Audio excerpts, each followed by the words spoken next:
Hey everyone. Today we're going to look at some genetics with Gregor Mendel. So this is probably the second lesson where you actually have to write some notes. Um, I'm going to start the PowerPoint and you can write it as I keep talking. Whenever you feel the need to go back and pause, you can always do that. That's not a big deal. So let's start by playing the PowerPoint. Okay, Gregor Mendel is the father of genetics, okay, meaning that his work is pretty much the fundamental work that all genetics is derived from. But he wasn't a biologist, okay? Mendel was actually a monk, and the only reason why we consider him to be the father of genetics was because he kept very detailed records of all of his little pea plants that he grew in his garden. Because he kept such excellent records in terms of the characteristics and how many of them had certain characteristics, which were the parent plants, which were the offspring plants, basically 100 years later, when people found his research, it had statistical evidence of how genes are being passed along. So even though Gregor Mendel himself was not a biologist, his work certainly made it a lot easier for geneticists to prove that genes are inherited from parent to offspring. Okay, so from his data, geneticists, biologists, they've developed three laws. Okay, and these are known as Mendel's laws of inheritance. So we're going to look at two of them in depth, okay, and then we're going to save the third one for a little bit later. So here are the three laws. The first one is the law of dominance. We've spoken about this not directly, but a little bit indirectly in the last couple of lessons. There is something called the law of segregation, okay, or genetic pairing. This one, again, we've kind of looked at a little bit, but we haven't, identified it as a law. And the third one is called law of independent assortment. So I'll just move myself out of the way so you can see that. So the third law is the law of independent assortment, and this law here, we're not going to touch this until maybe a few lessons from now. Okay, so all three of these make up Mendel's three laws of inheritance. So let's go with the law of dominance first. When the presence of at least one dominant gene overpowers the recessive gene, then we actually see the law of dominance in action. Okay, and at this point, it shouldn't surprise you. You actually have some pretty good background knowledge about dominant genes and recessive genes just by observing different traits, okay, that people may have. So the one that I'm going to use is eye color.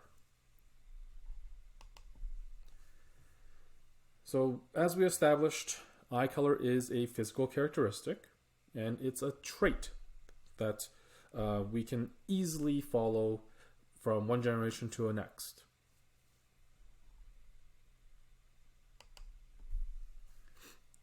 Now, in humans, eye color exists in many different forms, but we're going to simplify it. So one of the things that keep happening in biology, especially in genetics, is that we take really complex genetic relationships, okay, and processes, and we try to simple it down to the basics. And when we do so, we lose a little bit of what's real, okay, just so that we can get the point across. So we know that there are more than just two eye colors for humans. So if we kind of ignore the different eye colors for now and just stick with brown and blue, it makes our explanation a little bit more clear.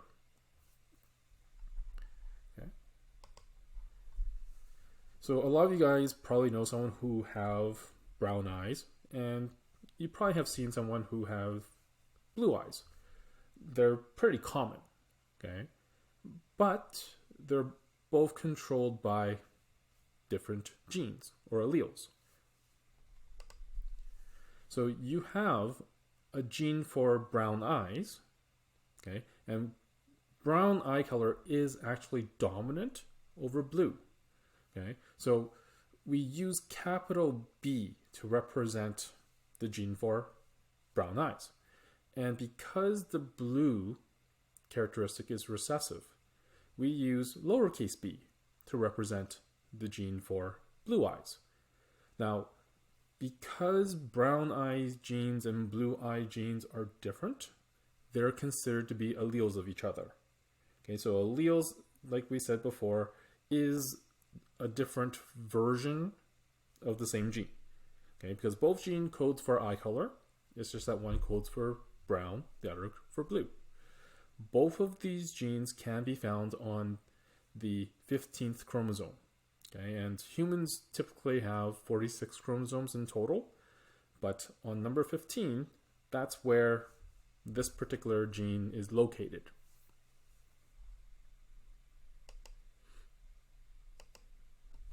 Okay. So if a person has blue eyes, one of the things that we can immediately tell is their genotype.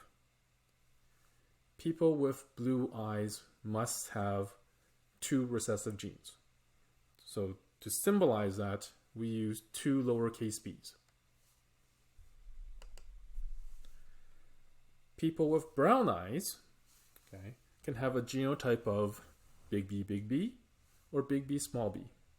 Okay.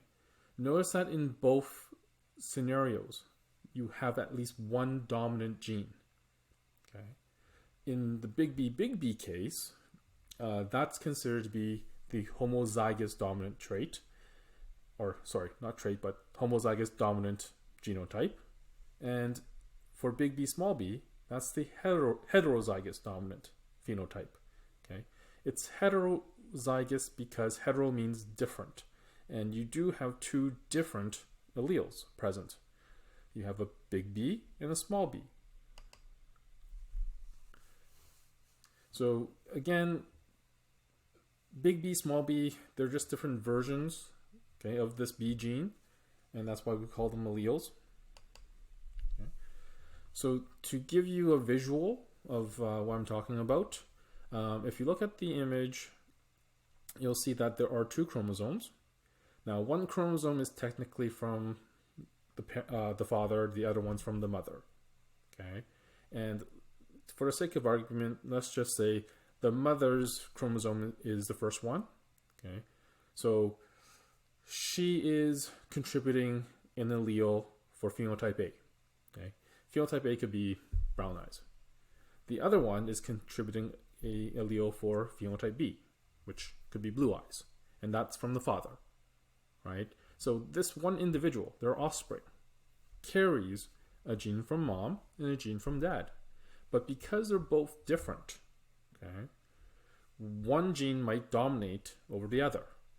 And if it does, you have basically only one eye color being shown, right? So if the phenotype A is brown eyes and phenotype B is blue eyes, since brown eyes is dominant over blue eyes, okay, that means the brown gene overpowers the recessive gene, okay, and all you see is brown. You don't see a mixture of the 2 colors. So there are many human traits that have different types of alleles.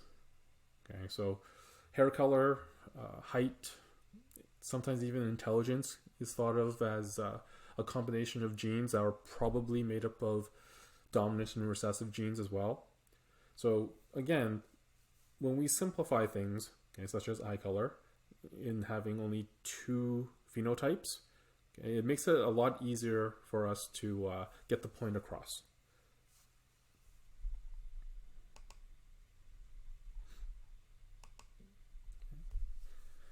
this is another image of just genes on a chromosome.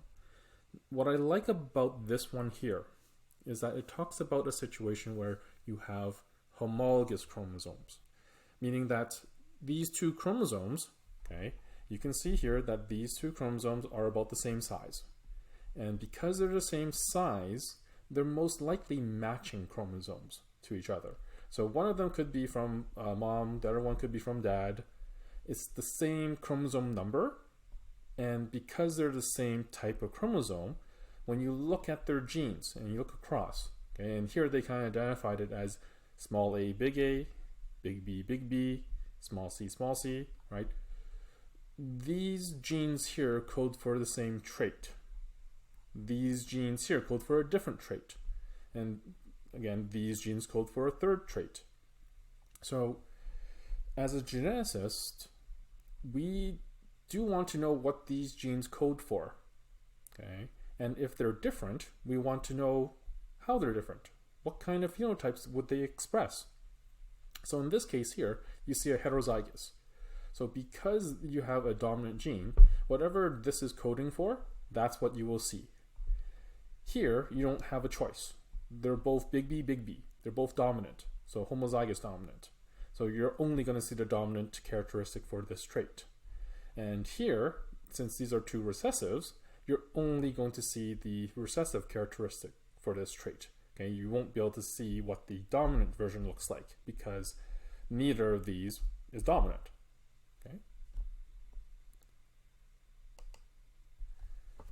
So just going back to eye color, if we look at the reality of it, human eye color is not just 2 or even 3 eye colors.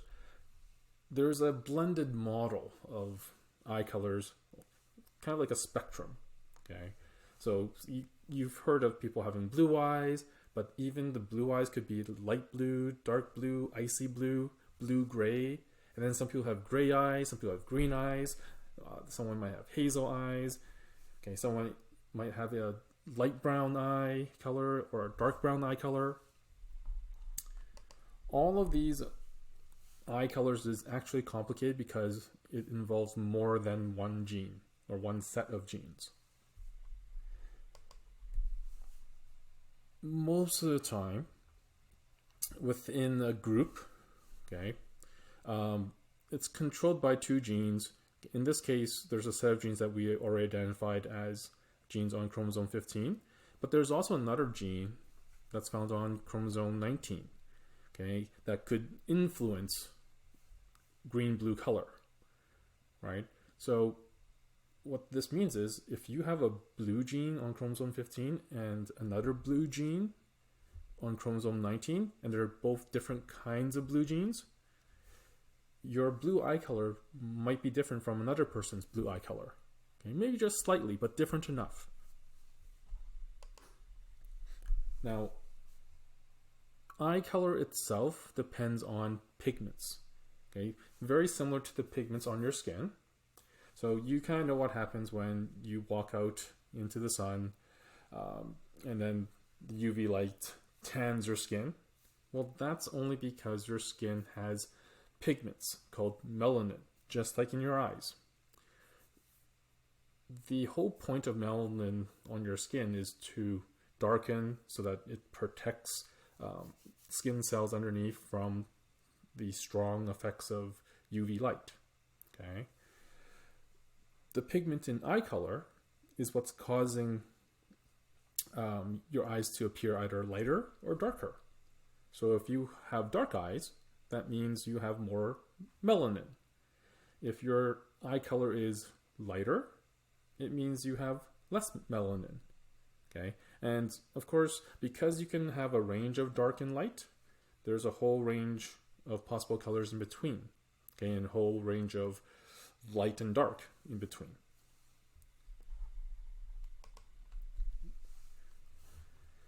So I've given you examples of 2 sets of genes on 2 different chromosomes. Okay, there are other sets of genes on different chromosomes that all come together to form a wide range of eye colors in humans.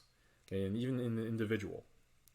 So if you're really interested about eye color, okay, as a potential project idea, okay, just keep in the back of your mind, because when we start doing our little family tree heredity project, you might want to do it on eye color if you have a lot of people in your family with different color eyes.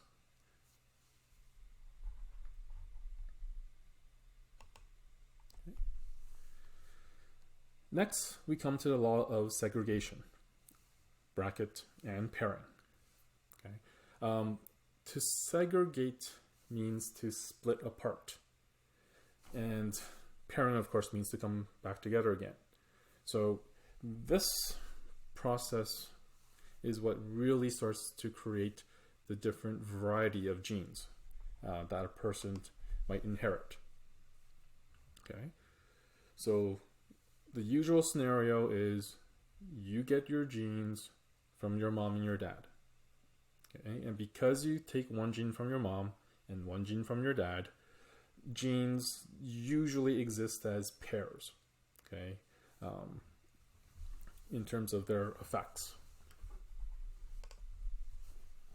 So this is something that we haven't talked about before yet, but sex cells like sperm and egg, sometimes they're called gametes, okay, but I'll kind of refer to them as both sex cells or gametes. So if I ever say either one of those two words, you should understand what I'm referring to. I'm basically talking about an egg and sperm. Sex cells form in a process called meiosis. And we're going to get into meiosis a little bit later in terms of its process. But for now, you just need to know that this cell process here is what creates sex cells. So during this process, all the chromosomes from both parents are separated. So if the chromosomes are separated, that means their genes are separated.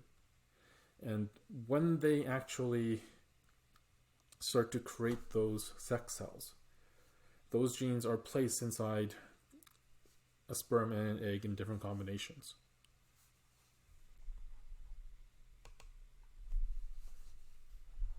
Ultimately, meiosis helps to pass along new genes and, more importantly, new variations. So we've mentioned before that mutations can cause new genes and new variation, but we don't always need mutations. Nature has kind of built in this process so that every time we sexually reproduce, our offspring will look similar to us, but also different. Okay, and there's a really important reason why that happens, and basically you'll figure that out when we get into evolution and biodiversity.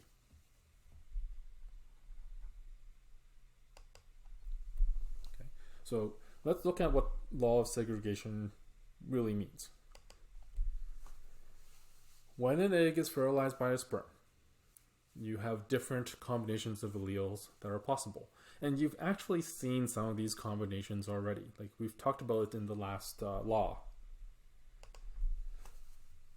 Suppose you have genes for a trait. Okay, and for this example, I'm just using the letter A to represent the genes. So one possibility is to have a homozygous dominant, which is AA, big A, big A. The other possibility of rearranging and separating and pairing up your alleles might give you a recessive, which is 2 recessive genes. And of course, you have the possibility of pairing it so that you get a heterozygous combination, a big A and a little a. Now, you guys did do a little bit of genetics with Punnett squares in grade 9. So the next video, I think, will focus more on how to use these Punnett squares to predict, okay, what the possible outcomes are, okay, what the possible combination of genes could be from 2 parents, okay. As long as you know the parent's genotype, you can always predict what their offspring's genotype would be, okay. And if you can predict the genotypes of the offspring, you can find out what the phenotypes would be as well. And that's basically why we use a Punnett square. So in the next video, we'll look at just how we use a Punnett square to do that. Thank you.